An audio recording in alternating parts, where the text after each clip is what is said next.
Hello दोस्तों, आज हम बात करते हैं कि किस तरीके से आप अपने कंसंट्रेशन एंड फोकस को इम्प्रूव कर सकते हैं। कंसंट्रेशन एंड फोकस हमारी प्रोडक्टिविटी और सक्सेस में महत्वपूर्ण भूमिका निभाता है। साइकोलॉजिकल स्टैंड व्यू से अगर बात करें तो कौन कौन से ऐसे फैक्टर्स हैं जो कंसंट्रेशन एंड फोकस को प्रभावित करते हैं तथा कौन से ऐसे टेक्निक्स हैं जिससे आप अपने कंसंट्रेशन एंड फोकस को इम्प्रूव करते हैं। तो आइए चलिए शुरुआत करते हैं इस वीडियो में कि how to be improve your concentration and focus. Understanding attention, जी हाँ, सबसे पहले आपको अपने अटेंशन को समझना होगा कि आपका अटेंशन किस टाइप का है। एक होता है सेलेक्टिव अटेंशन, जिसमें आप एक स्पेसिफिक टास्क या एक्टिविटी पर अपना ध्यान लगाते हैं, डिस्ट्रैक्शंस को फिल्टर करते हैं तथा इंफॉर्मेशंस को क्या करते हैं, कलेक्ट करते हैं। दूसरा होता है सस्टेन अटेंशन, जिसके अंदर क्या होता है कि आप काफ़ी लंबे समय तक एक पॉइंट पर ध्यान लगा सकते हैं और इससे फ़ायदा क्या होता है कि आपके जो ब्रेन होता है वो एक जगह पर कंसंट्रेशन करने के लिए एक हैबिट्स डेवलप हो जाती है। तो अपने अटेंशन को पहचानिए कि आप सेलेक्टिव अटेंशन आसानी से कर सकते हैं या सस्टेन अटेंशन आसानी से कर सकते हैं। इनमें से जो भी अटेंशंस आपको अपने लिए इंटरेस्टेबल लगता है उस अटेंशन को अपनी लाइफ में शामिल कीजिए। दूसरा होता है कि इम्पैक्ट ऑफ मोटिवेशन, मोटिवेशंस का क्या फ़र्क पड़ता है। एक होता है इनर मोटिवेशन।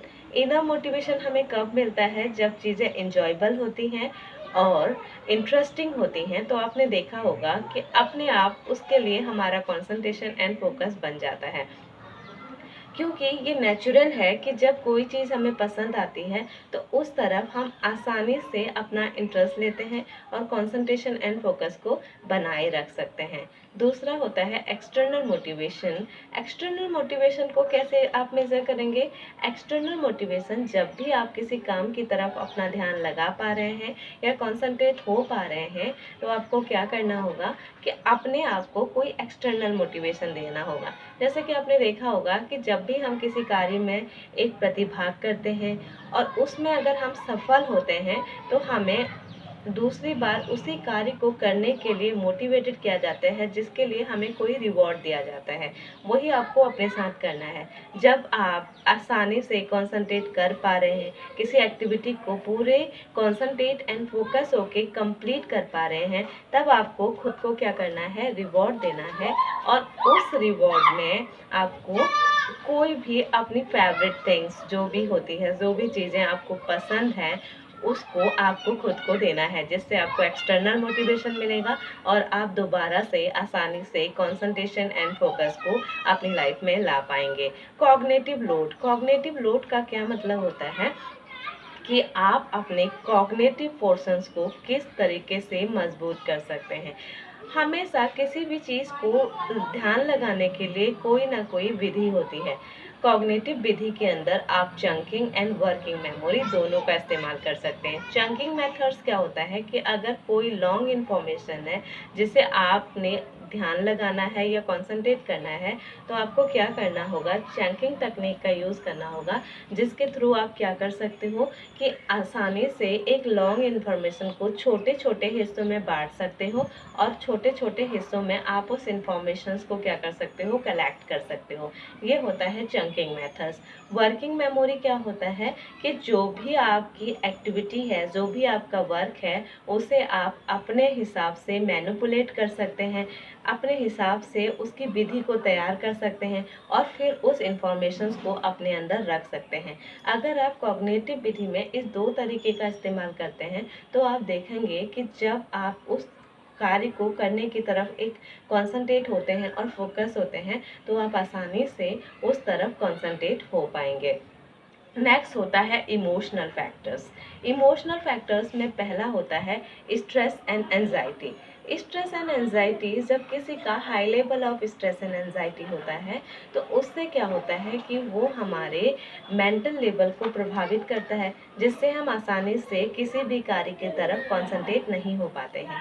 यही कारण है कि जब भी आप किसी कार्य की तरफ कंसंट्रेट करना चाहते हो या फोकस करना चाहते हो तो सबसे पहले हमें अपने मेंटल इश्यूज़ को क्या करना पड़ता है, रिड्यूस करना पड़ता है। स्ट्रेस और एंजाइटी से सबसे अच्छा तरीका होता है बाहर आने का सीखा कि आप मेडिटेशन कीजिए और माइंडफुलनेस एक्सरसाइज कीजिए, जिसके अंदर आप डीप ब्रीथिंग कर सकते हैं, बॉडी स्कैनिंग कर सकते हैं। इससे आप प्रेजेंट में रहेंगे और प्रेजेंट में रहने का आपको ये फ़ायदा होगा कि आप आसानी से किसी भी कार्य की तरफ कंसंट्रेट कर पाते हैं। पॉजिटिव एटीट्यूड्स, जी हाँ, पॉजिटिव एटीट्यूड काफ़ी महत्वपूर्ण भूमिका निभाता है आपके कंसंट्रेशन और फोकस को बनाए रखने में, क्योंकि जब भी आप एक पॉजिटिव एटीट्यूड के होते हैं तो आप इंजॉयबल चीज़ों की तरफ अट्रैक्ट होते हैं, जिससे एक हार्मोन्स हमारी बॉडी में रिलीज होता है जिसे डोपामाइन कहते हैं, और वो किसी भी तरफ हमारे ध्यान को लगाने में हमारी मदद करता है। इसीलिए जब भी आप पॉजिटिव एटीट्यूड की तरफ रहते हैं तब आपने देखा होगा कि चीज़ें आसानी से आपको अपनी तरफ अट्रैक्ट करती हैं। नेक्स्ट कुछ एनवायरमेंटल फैक्टर्स होते हैं। कुछ एनवायरमेंटल फैक्टर्स जैसे आउटर नॉइज़, इनर नॉइज़। अब क्या करना है कि जैसे कोई आउटर नॉइज़ है तो आप उसे कंट्रोल कीजिए कि किस तरीके से आप अपने हिसाब से उसे मैनेज कर सकते हैं। इनर वॉइस है, जो वॉइस आपके घर में आ रही है, तो आप किस तरीके से उस वॉइस को आप करते हैं। एलिमिनेट डिस्ट्रैक्शंस, जी हाँ, नेक्स्ट पॉइंट है कि आप किस तरीके से अपने डिस्ट्रैक्शंस को एलिमिनेट कर सकते हैं। कुछ डिस्ट्रैक्शन ऐसे होते हैं जो आसानी से आप उन पर क्या कर सकते हैं, कंट्रोल कर सकते हैं। अगर वो आपके कंसंट्रेशन एंड फोकस को क्या कर रहे हैं, घटा रहे हैं, तो आपको क्या करना है कि एलिमिनेट का यूज़ करना है, यानी कि डिस्ट्रैक्शंस को हटाने की पूरी कोशिश कीजिए। और यहाँ तक कि जब भी आप किसी चीज़ को चैलेंज लेते हैं, यानी कि जब आपको लगेगा कि डिस्ट्रैक्शंस को मुझे हटाना ही है, तो आप देखेंगे कि आसानी से आप एलिमिनेट कर पा रहे हैं। टाइम ब्लॉकिंग, जी हाँ, आपको ये समझना होगा कि कौन से समय पर मेरे लिए कौन सा काम इम्पोर्टेंट है। अगर आप अपने काम की एक ब्लॉकिंग समझ सकते हैं कि किस तरीके से कौन सा काम मॉर्निंग में, कौन सा आफ्टरनून में मुझे क्या कर रहा है, इंजॉय दे रहा है और इंटरेस्ट दे रहा है। कुछ चीज़ें होती हैं जो हमें सुबह करने में अच्छा लगता है, कुछ होती हैं जो हमें आफ्टरनून में करना अच्छा लगता है, और कुछ चीज़ें आपको नाइट में करना अच्छा लगता है। तो आपको देखना होगा कि उस कार्य में आपका ध्यान किस समय पर सबसे अच्छा लग रहा है। इसको टाइम ब्लॉकिंग कहते हैं। नेक्स्ट अगर हम बात करें तो सबसे इम्पोर्टेंस होता है आपकी बॉडी, यानी कि जी हाँ, डेवलपिंग गुड हैबिट्स। आपको कुछ गुड हैबिट्स को डेवलप करना होगा, जैसे कि आपको एक्सरसाइज, डेली एक्सरसाइज अगर आप करते हैं 30 मिनट्स की, तो उससे क्या होता है कि आपके ब्रेन की एनर्जी बढ़ती है, और जब हमारे ब्रेन की एनर्जी बढ़ती है तो हमारे लिए किसी भी गतिविधि में कंसंट्रेशन एंड फोकस करना काफ़ी ईजी हो जाता है। नेक्स्ट अगर हम बात करें स्लीप की, जी हाँ, आजकल सोशल मीडिया के टाइम में हम लोगों के पास वर्किंग की वजह से सोने का समय काफ़ी कम होता है, और स्लीप एक ऐसा हमारी एक्टिविटी है कि अगर आप नहीं करेंगे तो उससे क्या होता है कि आपकी मेमोरी धीरे धीरे क्या होने लगती है, लॉस होने लगती है, और आसानी से आप किसी भी जगह पे कंसंट्रेशन एंड फोकस नहीं कर सकते।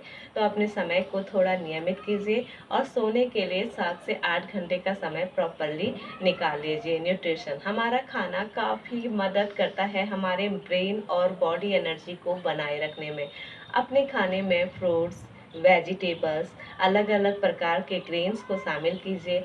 इससे क्या होगा कि आपकी बॉडी का जो एनर्जी लेवल होगा वो बढ़ेगा, जो आपके ब्रेन की पावर को भी इम्प्रूव करता है, और जैसे जैसे हमारे ब्रेन की पावर इम्प्रूव होती है वैसे वैसे हमारे कंसंट्रेशन एंड फोकस का स्तर भी बढ़ते जाता है।